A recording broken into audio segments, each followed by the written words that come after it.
ఇంత జరుగుతుంది అంటే చాలామంది భారతీయులు ఈరోజు ఎలా ఉందంటే అది ఇంకా మొత్తం ఇంకా మనోభావాలు కానీ ఇంకా వాళ్ళ ధైర్యం కానీ అంటే మాటల్లో చెప్పలేని విధంగా ఉంది. కానీ కొంతమంది ఈ యుద్ధం ఏదైతే ఉందో అది రాజకీయాల స్వలోభాల కోసం కూడా అంటున్నారు. దీన్ని ఎలా చూడొచ్చు సార్? నమస్తే. ముందుగా ఈ యుద్ధంలో ప్రాణాలు కోల్పోయిన మన రాష్ట్రానికి చెందిన మురళీ నాయక్, ఆంధ్రప్రదేశ్ చెందిన మురళీ నాయక్ నివాళులు అర్పిస్తూ, ఒకటి ఎవరికి లాభం అంటారు? యుద్ధం ఎవరికి లాభం? ఏ కంట్రీకి లాభం ఉండదు. ఎందుకంటే యుద్ధం చేసిన ఏ దేశమైనా సరే గెలిచిన వాళ్ళకి నష్టమే, ఓడిన వాళ్ళకి నష్టమే. కాకపోతే గెలిచిన వాళ్ళకి ఏంటంటే ప్రైడ్. అవును. ఇప్పుడు ఇదివరకట్లాగా ఆక్యుపై చేసుకుని ఏ రాజులు రాజ్యాల్లో కాదు కదా ఇవాళ. ప్రపంచం అలా లేదు కదా. కాకపోతే ఇవాళ పరిస్థితి ఏంటి? మనని యుద్ధంలోకి లాగేంది పాకిస్తాన్. ఎందుకంటే వాళ్ళు వచ్చి పెహల్గాంలో అటాక్ చేసిన తర్వాత వాళ్ళు వెళ్ళింది ఎక్కడికి? వాళ్ళు మళ్ళీ తిరిగి వెళ్ళింది పాకిస్తాన్లోకే కదా. పాకిస్తానే కదా వాళ్ళ సెంటరు. వాళ్ళ ఉగ్రవాద స్థావరాలన్నీ పాకిస్తాన్లో ఉన్నాయి కదా. అప్పుడైనా వాళ్ళు మనకేమన్నా ఉగ్రవాదులను అప్పచెప్పారా, లేకపోతే స్థావరాలను ఏమన్నా అక్కడి నుంచి తీసారా? ఏమీ లేదు. అటువంటప్పుడు మనం తప్పనిసరిగా దానికి సమాధానం ఇవ్వాల్సిన అవసరం ఉంది. మన వాళ్ళు ఇచ్చారు. ఏదంటే ఎవరైతే ఉగ్రవాద స్థావరాలు ఉన్నాయో వాటిని సమూలంగా 9 స్థావరాలు నాశనం చేశారు. అక్కడ ఎవరైతే బాంబే మన ముంబై అటాక్లకి వాటికి ఇవన్నీ చీఫ్ ఉన్నాడో అతన్ని కుటుంబం మొత్తాన్ని తుడిచిపెట్టేశారు అక్కడ.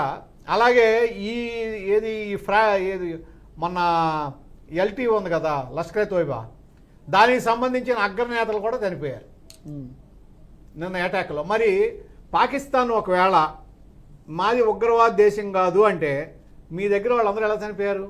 మీ దగ్గర వాళ్ళందరూ ఎందుకున్నారు? మీ దగ్గర మీ స్థావరాల్లో ఉన్నారు అంటే, పాకిస్తాన్లో ఉన్నారంటే మీరు ఆశ్రయం కల్పించినట్టే కదా. ఒక స్థావరం అయితే పంజాబ్ ప్రావిన్స్లో మనం డిస్ట్రాయ్ చేసిన ఉగ్రవాద స్థావరం పక్కనే ఆర్మీ స్థావరం ఉంది అంటే ఏంటి? ఆర్మీ ప్రొటెక్ట్ చేసినట్టే కదా అక్కడ. మరి అటువంటప్పుడు మనం మన ప్రజల మీద జరిగిన దాడికి, మన ప్రజాస్వామ్యం మీద జరిగిన దాడికి, మన సార్వభౌమత్వం మీద జరిగిన దాడికి ప్రతిదాడి చేయాలి. ఆ ప్రతిదాడి కూడా మనం చాలా బాధ్యతాయుతంగా చేసాం. ఎక్కడా కూడా పాకిస్తాన్ ఆర్మీ మీద చేయలా, పాకిస్తాన్ ప్రజల మీద చేయలా, పాకిస్తాన్ వాళ్ళ ఆస్తుల మీద చేయలా. కేవలం ఉగ్రవాద స్థావరాలు ఏ ఉన్నాయో వాటినే మనం డిస్ట్రాయ్ చేసాం. కానీ పాకిస్తాన్ ఏం చేసింది? అక్కడ అటాక్ జరిగిన తర్వాత డ్రోన్స్ని వాటిని మన దాదాపు 15-20 నగరాల మీద ప్రయోగించింది. సరే, అవన్నీ మన డిఫెన్స్ వ్యవస్థ నిర్వీర్యం చేసింది అనుకోండి. కానీ ఇవాళ ఈ యుద్ధం అయితే ఏదుందో ఈ యుద్ధానికి దారితీసిన పరిస్థితులను తీసుకొచ్చింది పాకిస్తాన్. యుద్ధాన్ని మొదలెట్టింది పాకిస్తాన్. దానికి సంబంధించి ఏదన్నా దుష్ఫలితాలు వస్తే భరించాల్సింది కూడా పాకిస్తానే. అంటే ఇక్కడ ఫర్ ద ఫస్ట్ టైం ఇప్పుడు ఇంకా ఇంతకుముందు మనం ఎప్పుడు చూడలే, అసదుద్దీన్ ఓవైసీ కూడా వచ్చేసి హిందుస్థాన్ జిందాబాద్ పాకిస్తాన్ ముర్హాబాద్ అని చెప్పి అనడం కూడా జరిగింది. అంటే ఎలా చూడొచ్చు దీన్ని? ఎలా చూడొచ్చు సార్? అంటే మీకు ఒకటండి, పెహల్గావ్ దాడుల తర్వాత, ఉగ్ర దాడుల తర్వాత ఆ రోజు మూడవది నేషన్ ఉంది కదా. మూడవది నేషన్లో పూర్తిగా ఎవరైనా సరే ఎగనెస్ట్గా మాట్లాడితే సహించే పరిస్థితి లేదు. అసలు ఎవరైనా సరే ఆయన మాట్లాడాడు అంటే ఆయనకు కూడా ఇవాళ తెలిసి వచ్చి ఉంటుంది. రెండోది పాకిస్తాన్ బలహీనత కూడా తెలిసి ఉంటుంది. ప్రపంచంలో ఉన్న అన్ని దేశాలు, ఈవెన్ యుఏఈ కూడా, ముస్లిం దేశాలు కూడా భారతదేశాన్ని సపోర్ట్ చేసినాయి కదా. ప్రపంచంలో ఉన్న ముస్లిం దేశాలు అన్నీ, ఇరాన్తో సహా, యుఏఈతో సహా, యూరోపియన్ యూనియన్తో సహా, అమెరికా అన్నీ మననే సపోర్ట్ చేసినాయి కదా. ఈవెన్ పాకిస్తాన్కి ఆయుధాలు అమ్ముకుంటున్నా, పాకిస్తాన్కి సపోర్ట్గా ఉన్న చైనా కూడా పాకిస్తాన్ని సపోర్ట్ చేయలేకపోయింది కదా. అంటే మనం మన ప్రపంచానికి మనం జరిగిన ఘోరాన్ని ఏ విధంగా ప్రజెంట్ చేసామనేది దానికి అక్కడ ఉదాహరణ. ఇందాక మన లాయర్ గారు చెప్తా ఒకటి అంటున్నారు, ఎఫిషియన్సీ ఫస్ట్ టైం ఆర్మీ కాదు, ఆర్మీ ఎప్పుడు ఎఫిషియెంటే. ఉమ్, మీరు చెప్పినట్టు సవరణ ఏంటంటే ఫస్ట్ టైము ఎఫిషియెంట్ పొలిటీషియన్స్ చూస్తున్నాం. ఎస్. ఎఫిషియెంట్గా ఒక రాజకీయమైన నిర్ణయాలు తీసుకుంటున్నారు. ఉమ్, ఇది దాంట్లో ప్రజలు ఏమనుకుంటారా, లేకపోతే ఓట్లు పడతాయా, ఓట్లు పడవా, లేకపోతే ఇంకోట కమ్యూనిజమా, లేకపోతే క్యాపిటలిజమా, ఇవన్నీ చూడకుండా ఉమ్, కేవలం భారతదేశ గౌరవం, భారతదేశ సార్వభౌమత్వం, ఏ విధంగా మన దేశాన్ని నిలబెట్టాలి, ఏ విధంగా మన దేశాన్ని గౌరవంగా ప్రపంచం ముందు నిలబెట్టాలనే ఏకైక ఉద్దేశంతో తీసుకుంటున్న ఈ రాజకీయ నిర్ణయాలు ఏవైతే ఉన్నాయో ఇది కరెక్ట్, ఎక్కడ సక్సెస్ అయ్యాం మనం. ఉమ్, కాబట్టే ప్రతి ఒక్కళ్ళు కూడా, అన్ని పార్టీలు కూడా, అందరు నాయకులు కూడా ఏకగ్రీవంగా దీన్ని ఈ నిర్ణయాన్ని సపోర్ట్ చేస్తున్నారు. నిన్న మొదట్లో సింధూర్ ఆపరేషన్ సింధూర్ అయింది. నిన్నటి నుంచి ఆపరేషన్ సింధూర్ 2 అవుతుంది.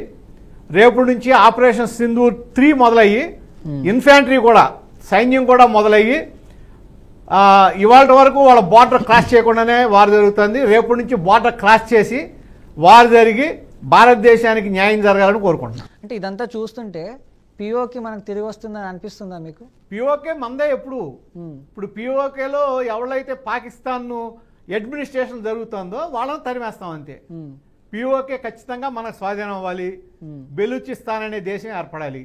ఈ యుద్ధానికి మనం ఇప్పుడు జరుగుతున్న యుద్ధానికి, పాకిస్తాన్ ప్రేరేపిత యుద్ధం మనం చేసింది కాదు, పాకిస్తాన్ ప్రేరేపిత యుద్ధం ఏదైతే ఉందో దాని ఫలితం ఈ విధంగా ఉండాలి. ఏది బెలూచిస్తాన్ అనే దేశం ఏర్పడాలి.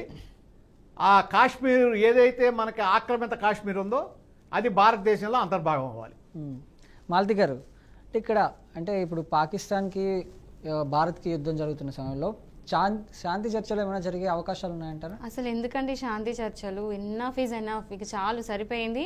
ఇంకా శాంతి ఎన్నేళ్ళు పాటించాలో అంత పీస్గా పాటించేసినాము. It's high time.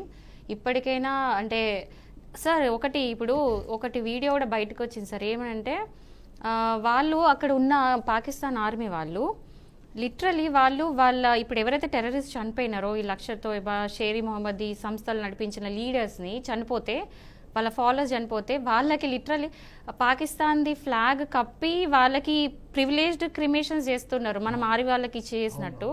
సో వాళ్ళకి చేయడం నాకు చాలా షాకింగ్ అనిపించింది. దానికి అందుకనే ఎక్కడ ఇది ఇంటర్నేషనల్గా వ్యతిరేకత వస్తుందో అని వాళ్ళు ఏం చెప్పారు, మా ఆర్మీకి సంబంధించిన ఆఫీసర్ కొడుకున్నారు దాంట్లో అని చెప్తున్నారు. నిన్న దానికి అంటే ఆ వంక పెట్టారు అక్కడ. కానీ నేను అదే చెప్తున్నా, పాకిస్తాన్ అనేది వాళ్ళ నాయకత్వం, వాళ్ళ ఇది ఏంటంటే పాకిస్తాన్ టెర్రరిస్ట్ కంట్రీ కింద, టెర్రరిస్ట్ సపోర్టెడ్ కంట్రీ కింద అయిపోయింది. అది ఇవాళ ప్రపంచ దేశాల దృష్టిలో రోగ్ స్టేట్. ఆ విధంగా అది ఉండటానికి వీల్లేదు.